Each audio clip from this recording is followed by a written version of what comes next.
guys. My name's Hume. I think most of you guys are familiar with me at this point, whether that's through meeting me at college fairs or interacting with your high school.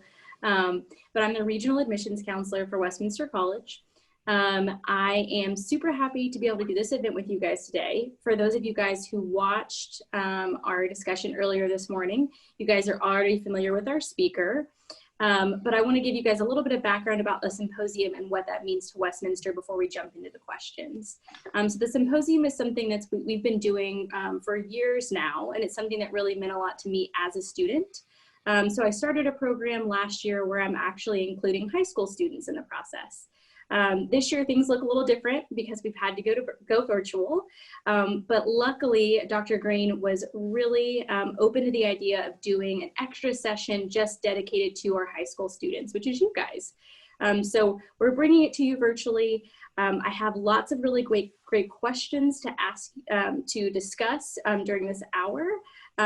If you guys want, we have the chat enabled.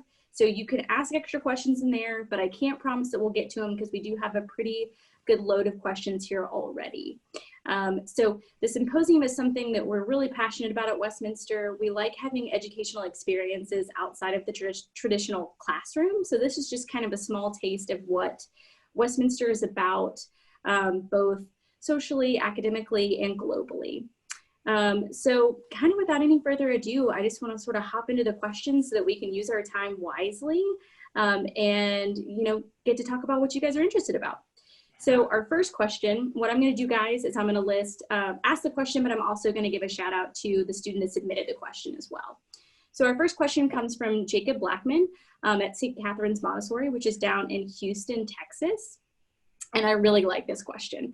So the question is, are our limited resources better put to use keeping our own planet livable or colonizing other inhabitable astronomical bodies such as Moon or Mars? This is an important question, but in reality, it's not an either or. We really need a balanced program. We need a balanced approach. And the reason why I say that is the more we learn about space, the more we recognize how important it is to learn about space, to learn about the evolution and changes that have occurred on other planets, because what could happen on Earth could be what's happened on Venus. And what's happening on Mars could be what Earth happens to. So comparative planetology is real important. Also, we're not in a really good orbit. We didn't know that 20 years ago. In fact, our orbit is crossed with many large objects that can impact the planet. And as we look back in history, we do now know that the extinction of the dinosaurs, one of probably the top effect, was an impact of an object on the Earth of about 6 kilometers, causing a blanket of dust, in addition to killing those in the local area, but a blanket of dust that went global, that then eventually killed the food supply, which then eventually destroyed 85% of life. So it can't be an either or. We'd be making a mistake. It has to be a balanced program. Great. So our second question comes from St. Pius, which is a school in St. Louis.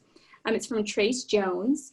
So how do you view the relationship between NASA and SpaceX? And I thought this was a really, really interesting question because I never thought about that. Mm-hmm. No, it's a great question. In the early 2000s, it was decided that NASA has an opportunity to get commercial companies to take over activities in space. In other words, space is not just the realm of NASA, that things can happen with commercial spacecraft and commercial launches and really get a new business model going where we then have companies in space. It's not just NASA. And so while that was happening, we began to invest in a number of companies, helping them to get up to speed. And SpaceX is one of them. So without NASA support, SpaceX wouldn't be able to take over a lot of the launches that it's currently doing now. Now, it is a company then that is launching astronauts. We want that because now we can concentrate, instead of figuring out how to create our own rockets and launch to space station, we now have rockets that we have to build to go to the moon. So it frees us up to then go out further into space by commercializing much more activity in low Earth orbit and bringing those companies in. So it's a great relationship, and we helped invest it, and we helped make that happen.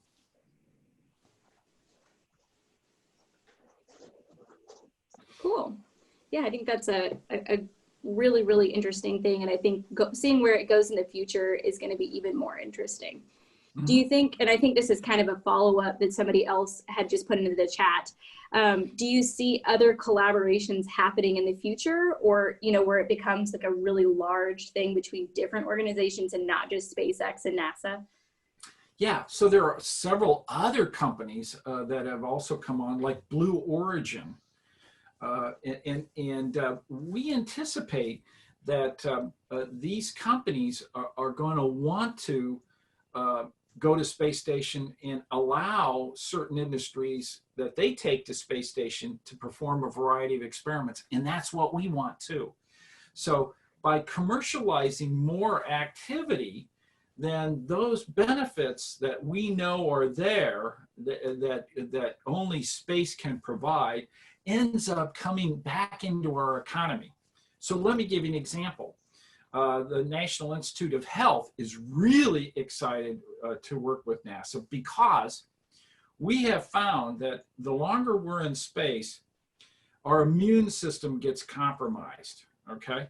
So when the astronauts come back, they have an immune system like a 70 or 80-year-old, okay? That's not good when they're 40 years old, all right? But what happens is the body repairs itself. And so in a matter of weeks, their immune system comes back. Well, that's fantastic because elderly people, about 20% of elderly people die of pneumonia because of a compromised immune system. And so if we can figure out how the body gets that going and brings that back to the astronauts that have come back, that will help us create new drugs or new activity that will allow us to enhance the immunity system of our elderly people, extending life, as for example. But that's just one of a myriad of examples of where space is really going to benefit us in terms of manufacturing, crystal growth. We can actually create skin grafts right down to a very small level that we can't do here on Earth to help burn victims. I mean, it's just a whole myriad of things that space really provides us. And we want commercial companies to come and take advantage of that. That's really fascinating. Yeah, I didn't know about the limit, how it affected the immune system, and really poignant considering what's going on now and the fact that we really need to know more about how the immune system functions overall. Just one other follow-up that I think students might find really interesting. Where do you see commercial tourism fitting into this? Because I know that's something that they've talked about wanting to experience more. So I think students might be really interested to hear about what they might be the first generation that gets to take advantage of that. You're right, indeed. Well, you know, from NASA's perspective, what's happening is we're not in the commercial spaceflight business, okay, in the sense of providing rides for people in space.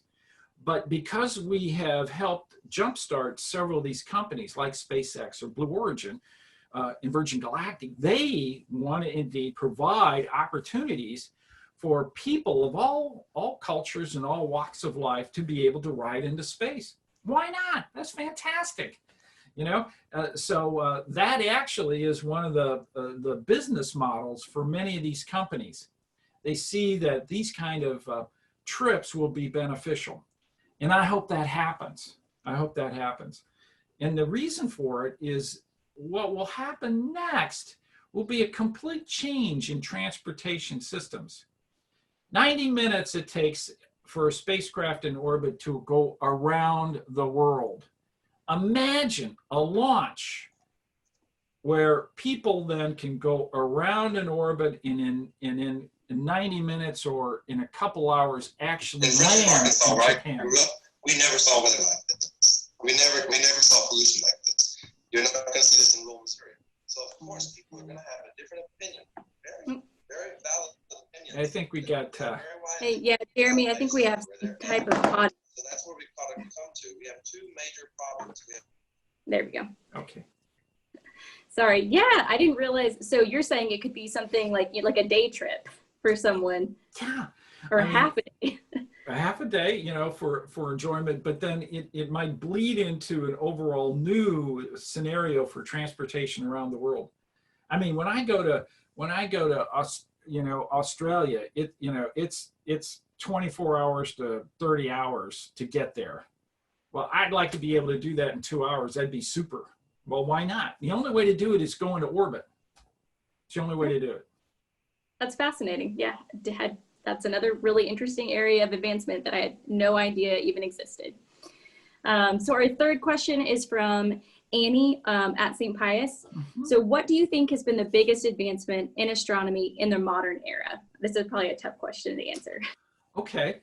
Actually, many people will have different opinions, but there's actually several. And my top one is finding planets around other stars. We call those exoplanets.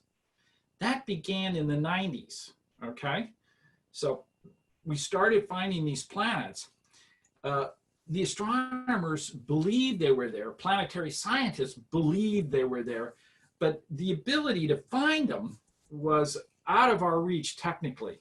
So it took several ideas, and changes in technology to perfect the measurement that then tells us, wow, that signature we're seeing is a planet crossing in front of a sun.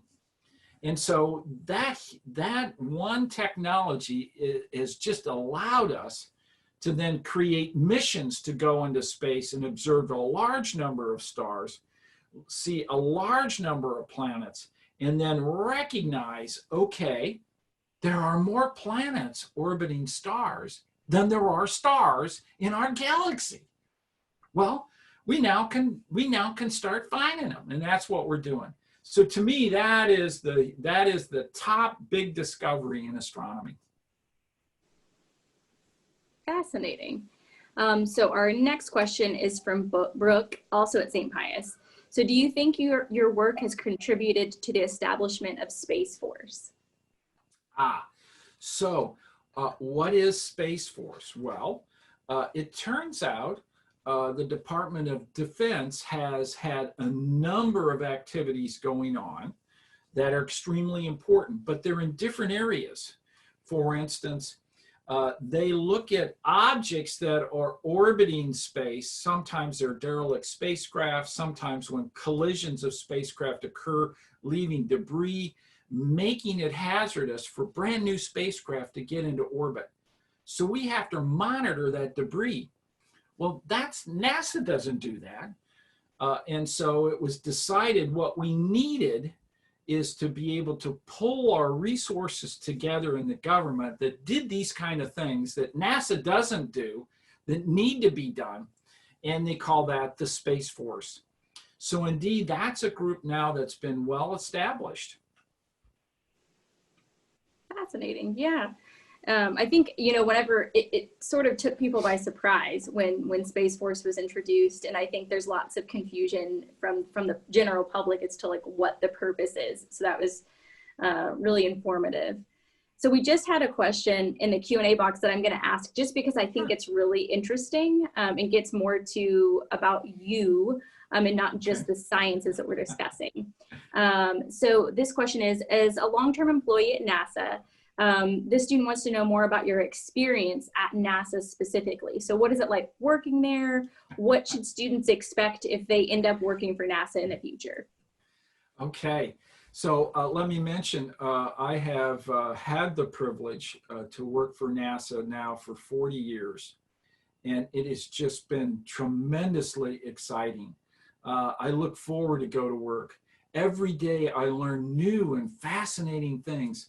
I've had wonderful opportunities to work not only with the human exploration groups, but the scientists, both in astronomy and astrophysics, and the study of our sun, and called heliophysics, in addition to being a planetary scientist.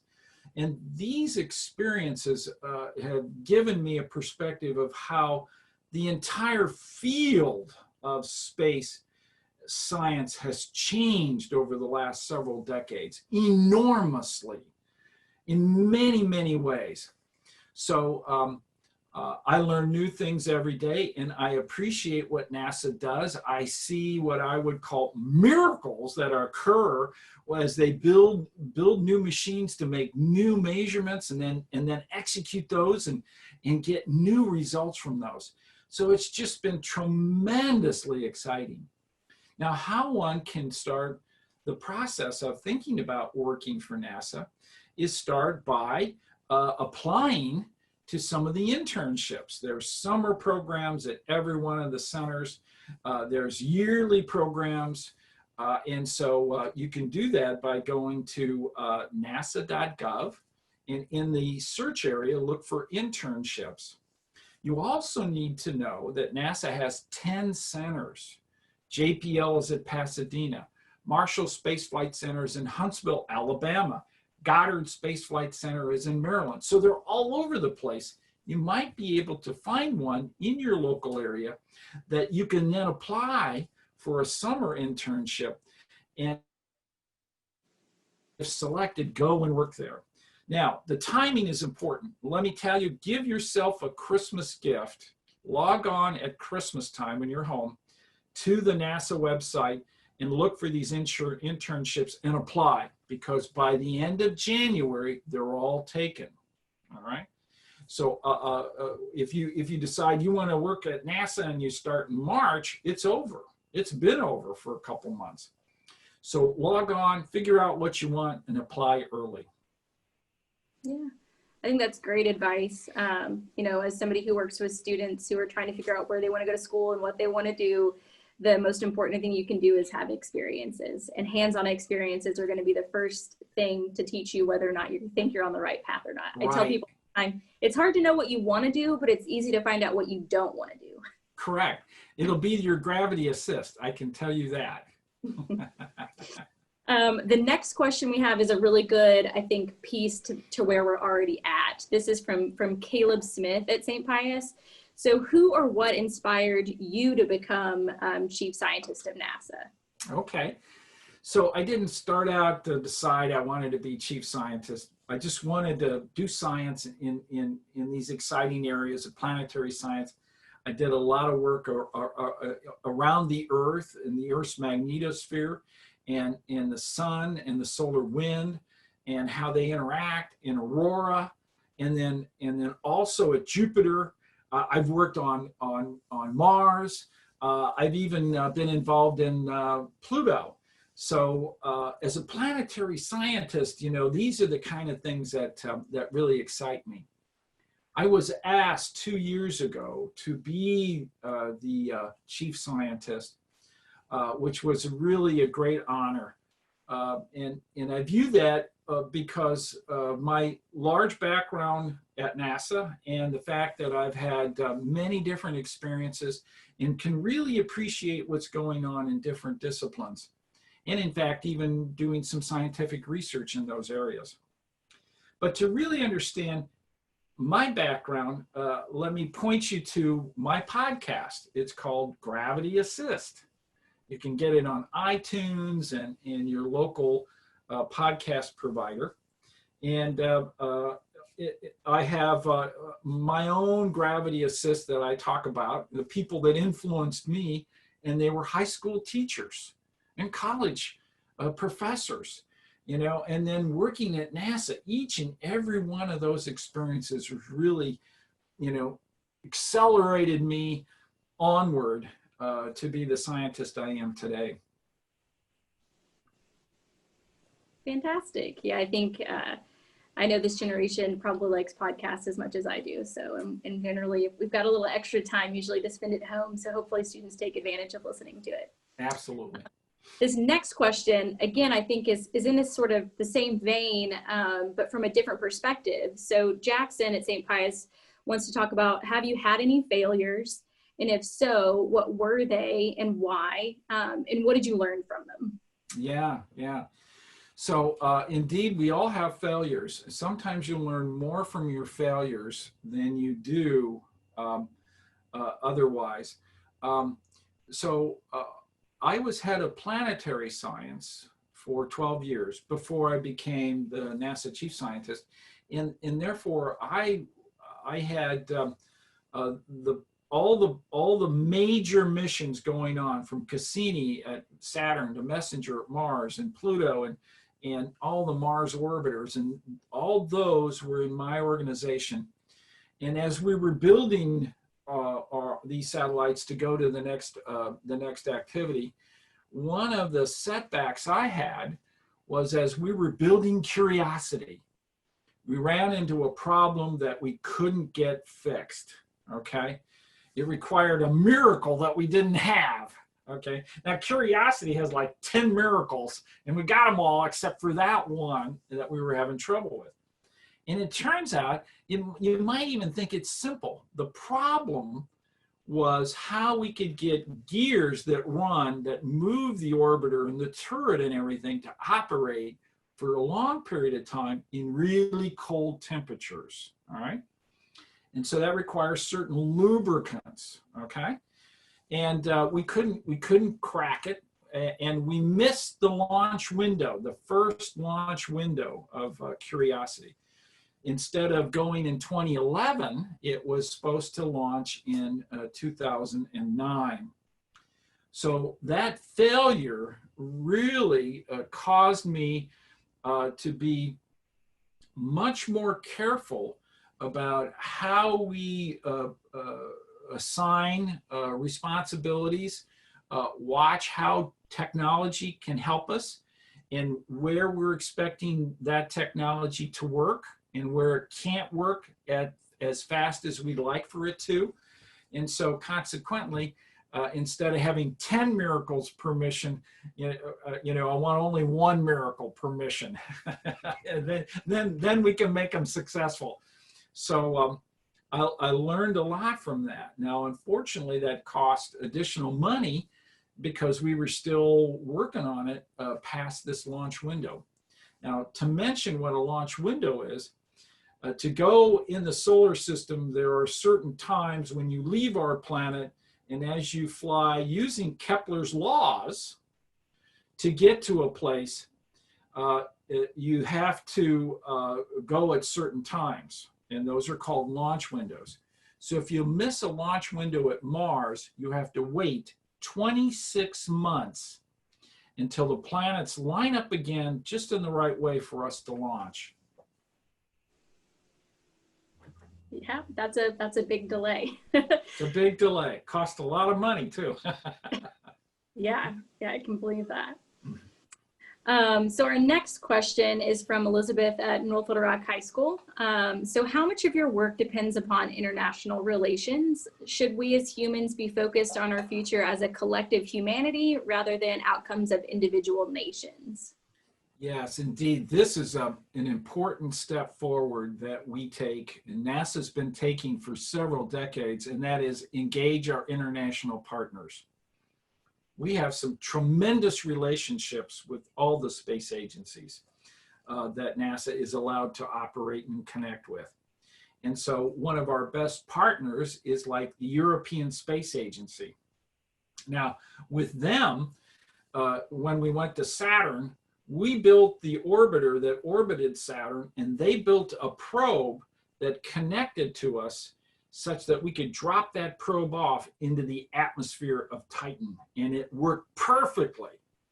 So when we involve other space agencies, we can get so many more things done because they add their resources and their scientists and our scientists together that really create a powerful a team to analyze data and then really understand these new things that we're seeing to the point where we recognize that some of these moons may have life on them, you know, like Enceladus.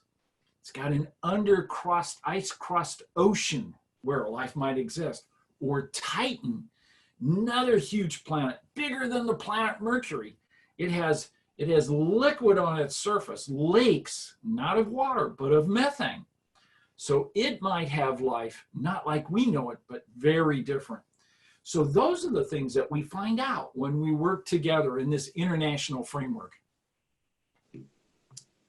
Fascinating.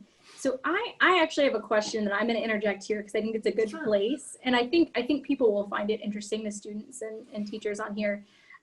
So it's about kind of the intersection between dark forest theory and science. Do you think they conflict, and do you think there is some validity behind dark forest theory?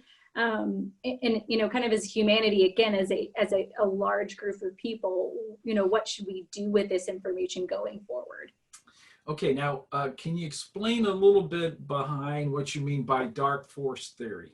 So, I mean, I'm not an expert by any means, but I heard about it in a podcast, you know, maybe a year or two ago at this point. So I guess the way I perceive it is that this theory that, you know, there is a likelihood that intelligent life can exist out there, and that we essentially need to be careful by interjecting ourselves into, you know, space. You know, another family member mentioned, you know, I think the golden record that we sent on Voyager years and years ago.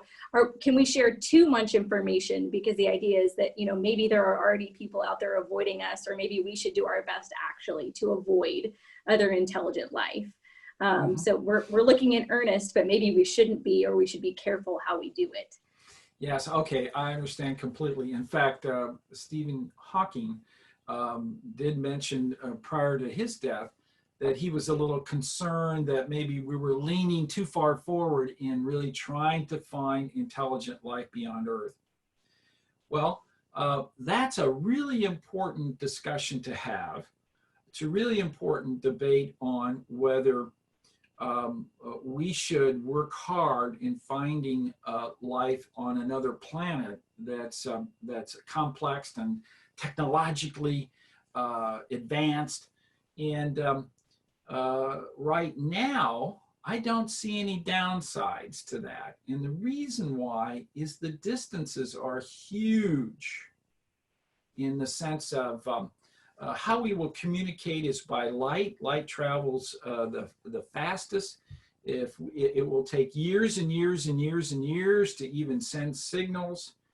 And during that time period, we as a society will progress enormously. I mean, just look at the advances in the last 150 years. 150 years, your light in your house was via a gas lamp that you lit, or you got from the city gas works, not electricity.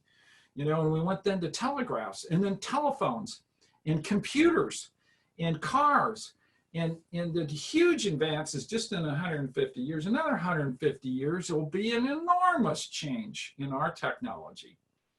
So we have a really bright future.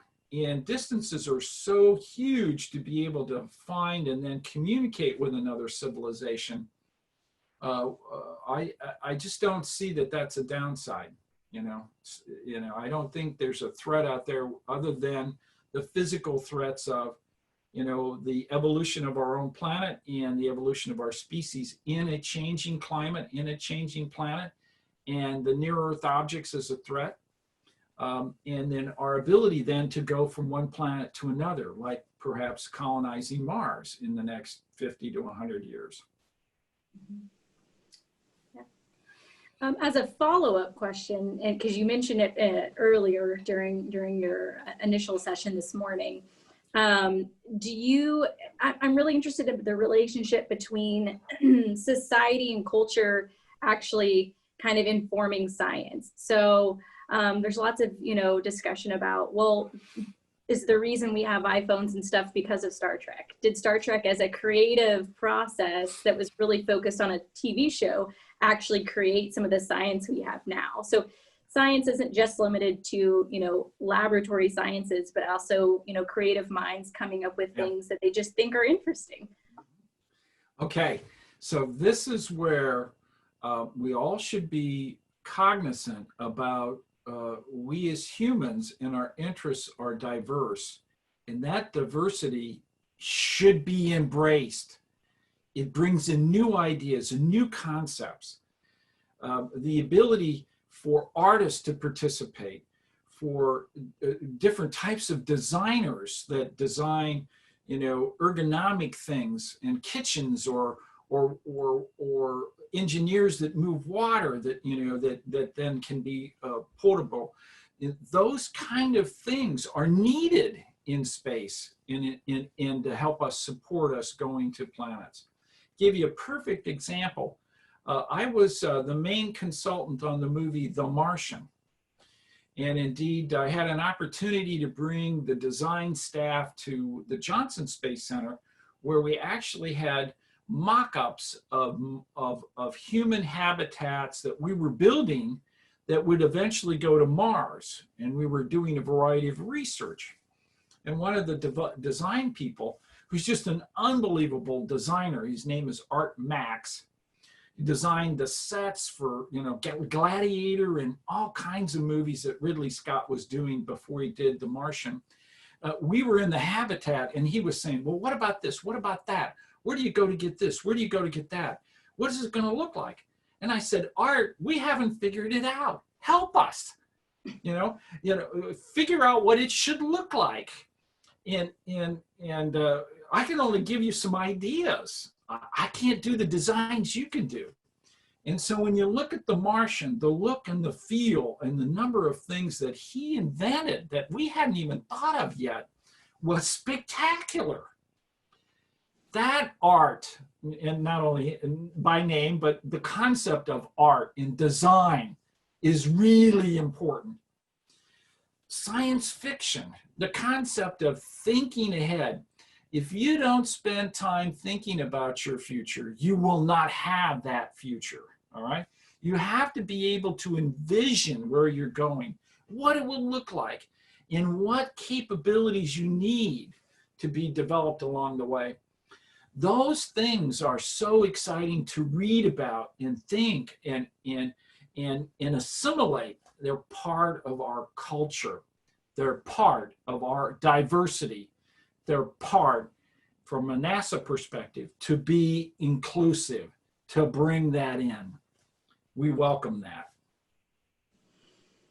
Yeah, I think that's exactly what young people need to hear. So the next question is from Sophia at St. Pius. So how old is our galaxy compared to other galaxies? Ooh, good question.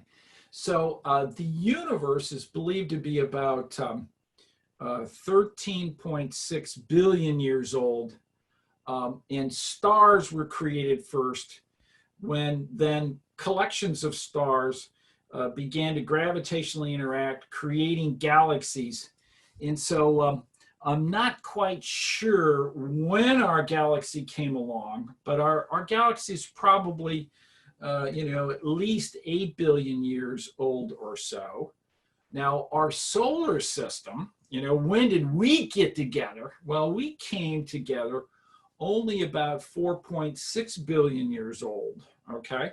So that means the universe was making galaxies and stars, for about 9 billion years before we came along, okay? And so consequently, we fit in there somewhere.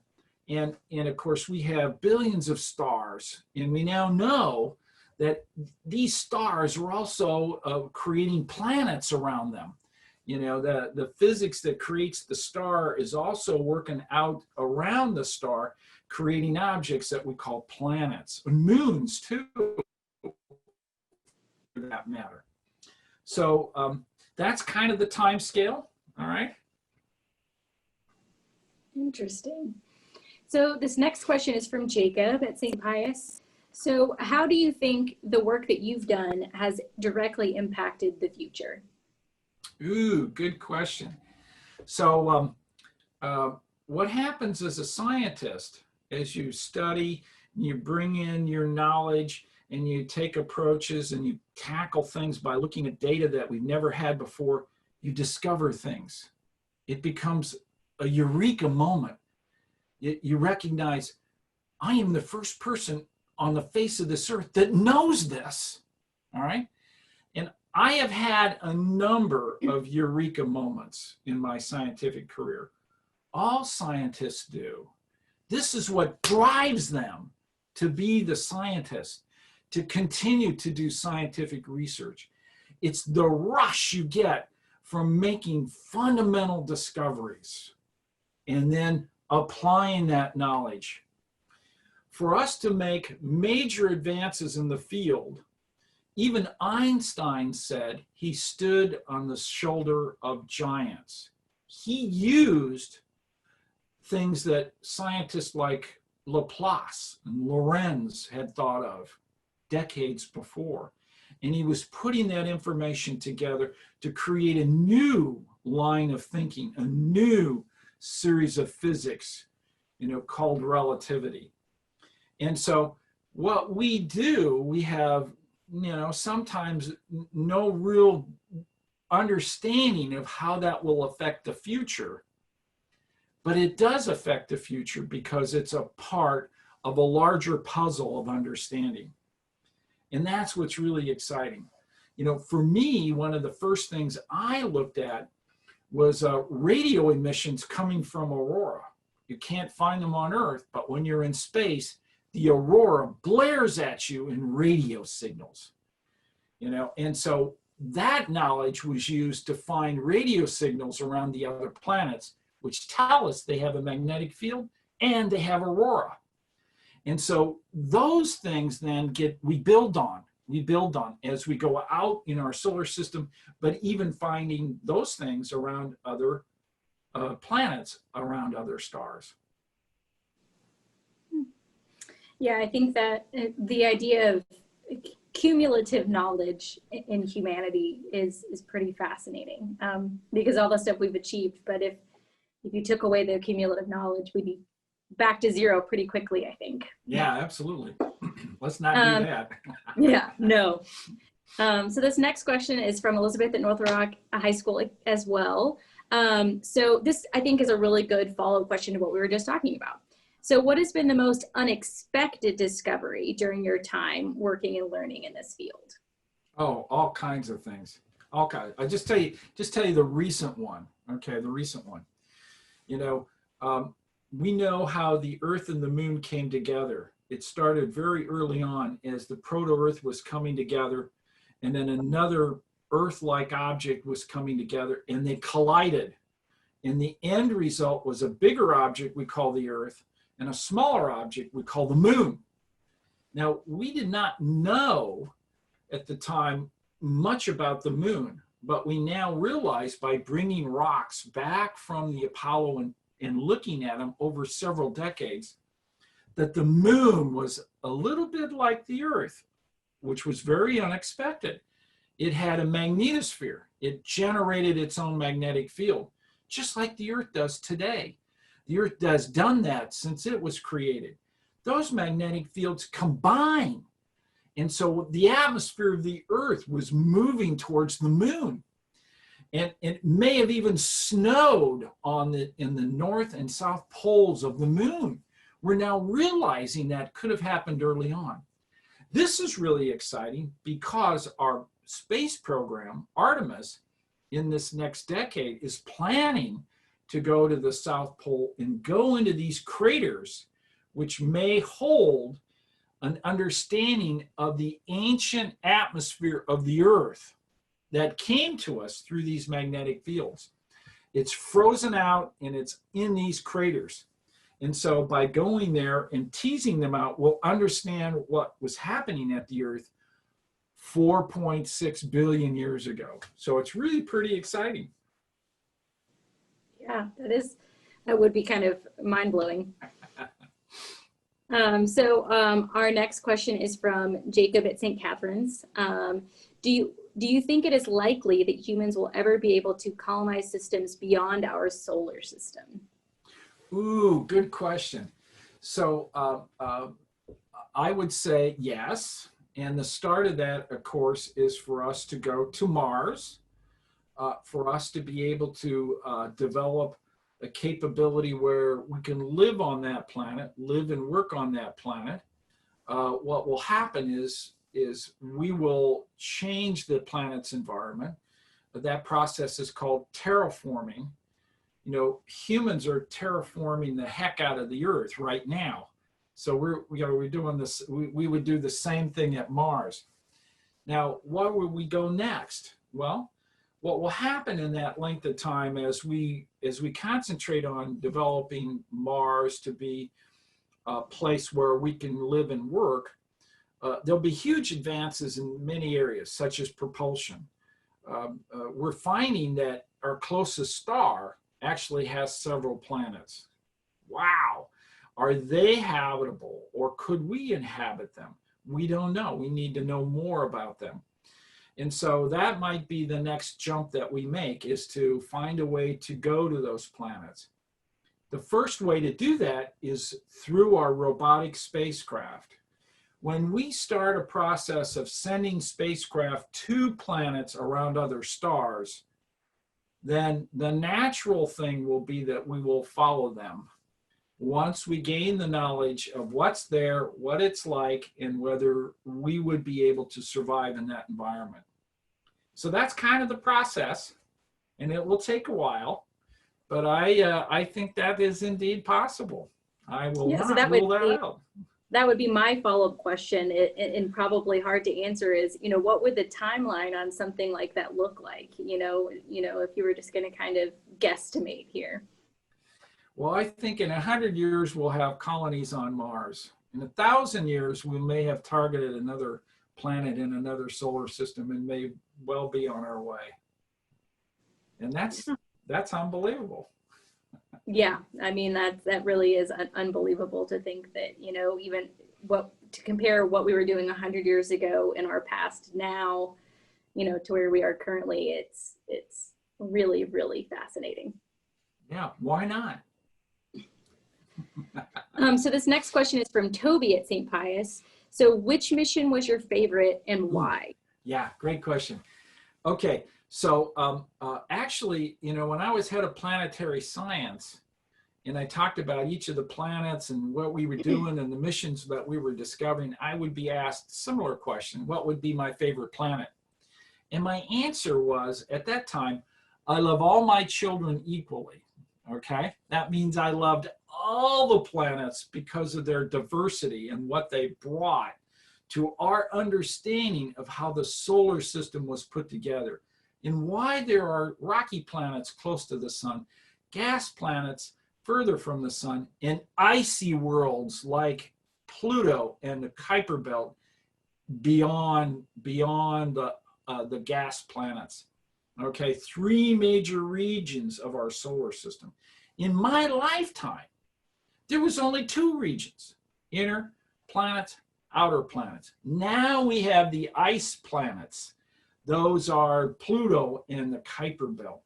Those changes are occurring all the time. So every mission we do has a specific set of things that it's trying to find out, and I love them for that. I can't tell you which one I like better than the other, because they are each so different. And they need to be different because those questions they're trying to answer are different. Things we send to Mercury in an environment that's really hot because it's this close to the sun have to be designed very different than those that fly by Pluto, where there's hardly any sunlight, and it has to be powered in a completely different way. And so that diversity is enormous in our spacecraft. And so I celebrate each and every one of those things that are so diverse, because they enable us to make new and exciting measurements that we couldn't do otherwise. So this next question is from Alexander at North Little Rock High School. Does being a high-ranking scientist mean that your entire life revolves around your research and career? How do you separate work from your personal life in a position like this? Really good question. A scientist, I'll just say it this way. I believe significantly the number of scientists that have a variety of diversities and interests have opportunities then to make major things happen in different areas. For instance, I love the science I do. I love space science, all aspects of it, from planetary to astrophysics, astrobiology, all that. But I also love history. And so in my leisure time, I read about history. I read about the history of America, the wars that we were in. I love the genealogy of my family, of how they participated in that history. I love European history. And so that diversity in me is reflected in many of our scientists. They all have many different interests. So the science I'm in can be all consuming, but we as humans also have to have breaks. We have to, have something completely different to do that refreshes us, that allows us to think in different ways, and then come back and look at what we're doing from a new perspective, because we've learned that because of our new knowledge that we've gained in a completely different area. Those are some of the key attributes, I think, to some of our top scientists, and that is they have a diversity of interests. Yeah, so I think that was something that I think is really interesting too, because I think sometimes, especially from what I'm hearing from this generation, the Gen Zers, is we've almost done them a disservice by kind of having them hyper focus on their career from a really young age. Well, what do you want to do? And so I think they're a little afraid of diversity because they think it will pull them away from being experts at one particular thing. But it seems like, as far as if you look at the history of most of our developments, a lot of times the answers come from a completely different place, and you're almost blindsided by where it comes from, rather than looking where you thought you were going to find it. This is a really good point. It used to be in my science field, a couple decades ago, maybe 30 years ago even, that professors would tell us as we were going through and getting our degrees, well, you must focus on this, you must be the expert in this, and it turns out that's changed. And the reason why that's changed is now the new results, the new findings, the exciting science is not focused, but it can be in areas where we've not studied before. In areas, the astrophysicists are finding planets, but they don't know much about planets. The planetary scientists know about planets. And so now the planetary scientists are coming in, working in the field of astrophysics, and vice versa. Astrophysicists want to know about an atmosphere of a planet, when all they know in the past is the atmosphere of a sun, which is very different than the atmosphere of a planet. So now these fields are starting to blend together, and that's really important. We talked a little bit about the climate of the Earth and how we learn about the climate of the Earth and what happens because we know about the climate of Mars and Venus and the evolutions of those planets. And so Earth science benefits from planetary science. Once again, that's in those cross-discipline fields. So having a broad range of knowledge can really help you in these days, because that's where the scientific discoveries are, between the fields that we haven't really done before, bringing them together. Yeah, I think that's extremely important. And I think, if Jeremy wasn't, behind the scenes here, but, he would say that the whole vision and values purpose of this symposium is about collaboration, and how important collaboration is in every aspect of what we do.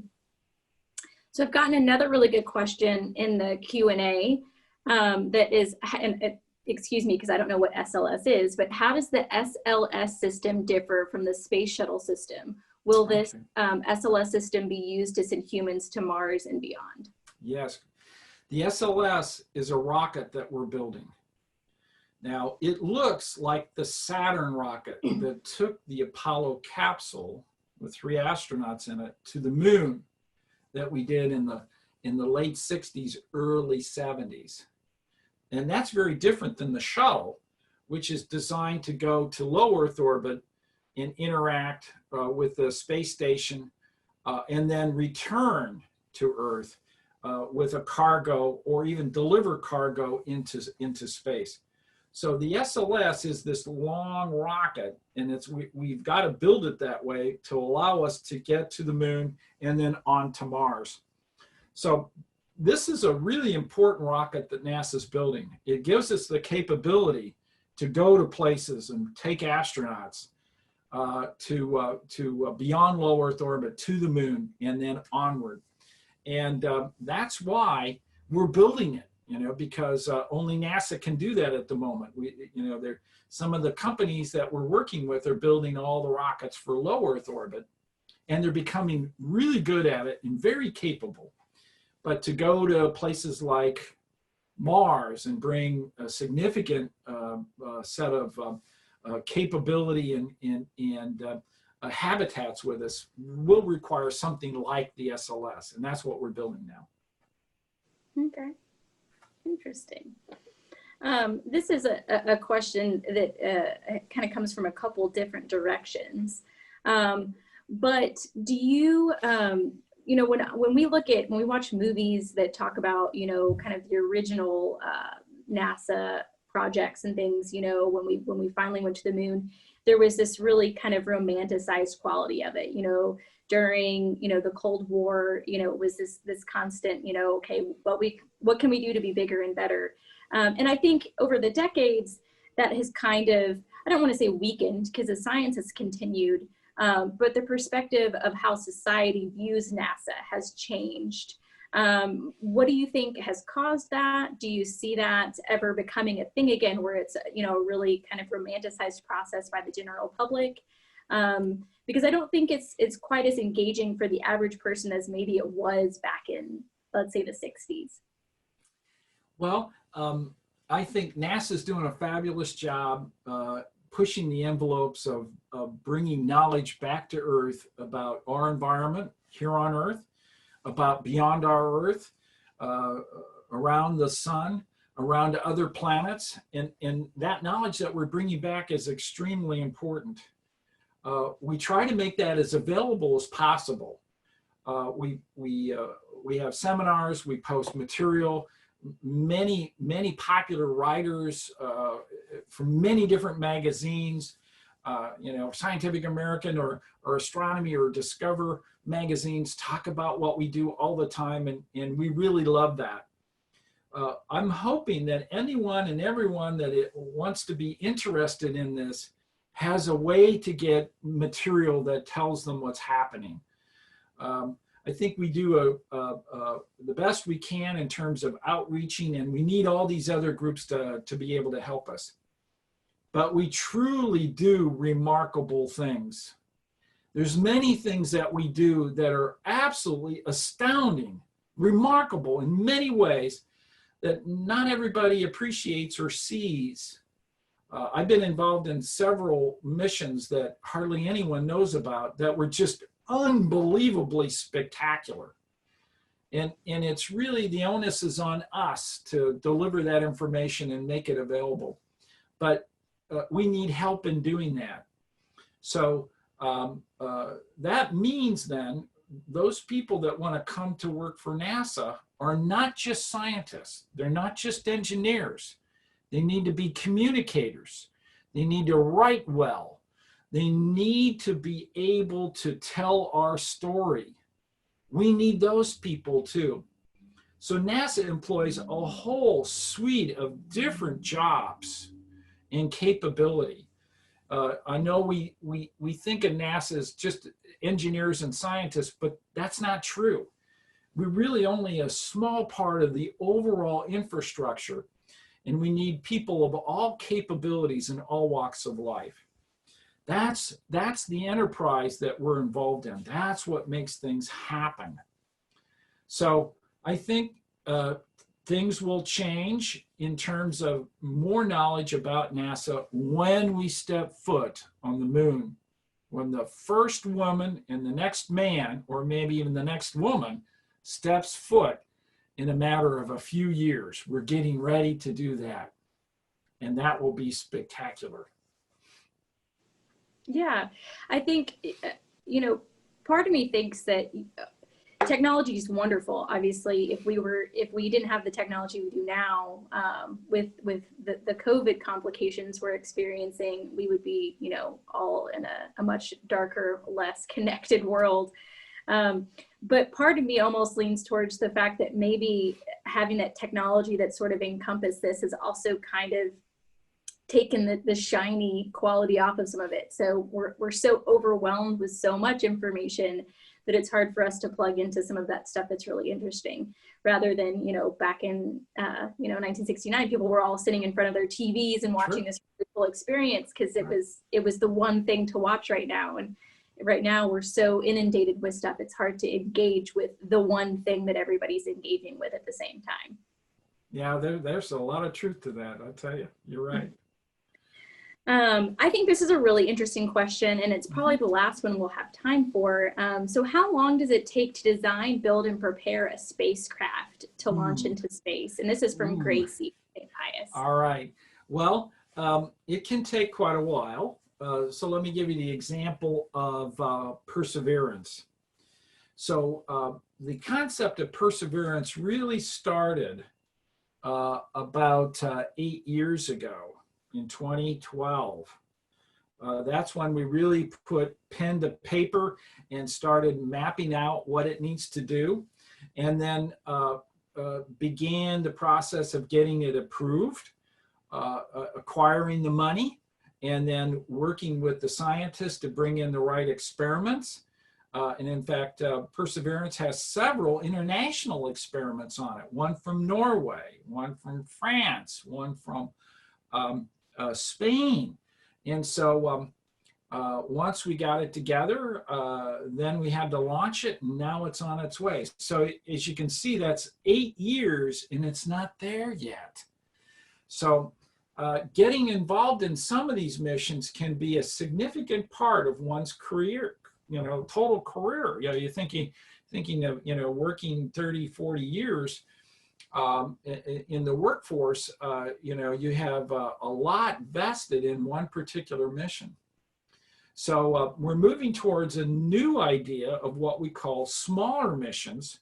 They're CubeSats. They're, like a little cube, and you link these cubes together, and you could have a CubeSat maybe this big, something you could easily put your arms around. Those require less time to build, maybe 1 or 2 years, and then launch them in the 3rd year. And in the 4th year, begin to get data. So 4 years is only half the time it took for us to get Percy built, So it's all about how big, how much you want the spacecraft to do and where it's going. Exciting, yeah.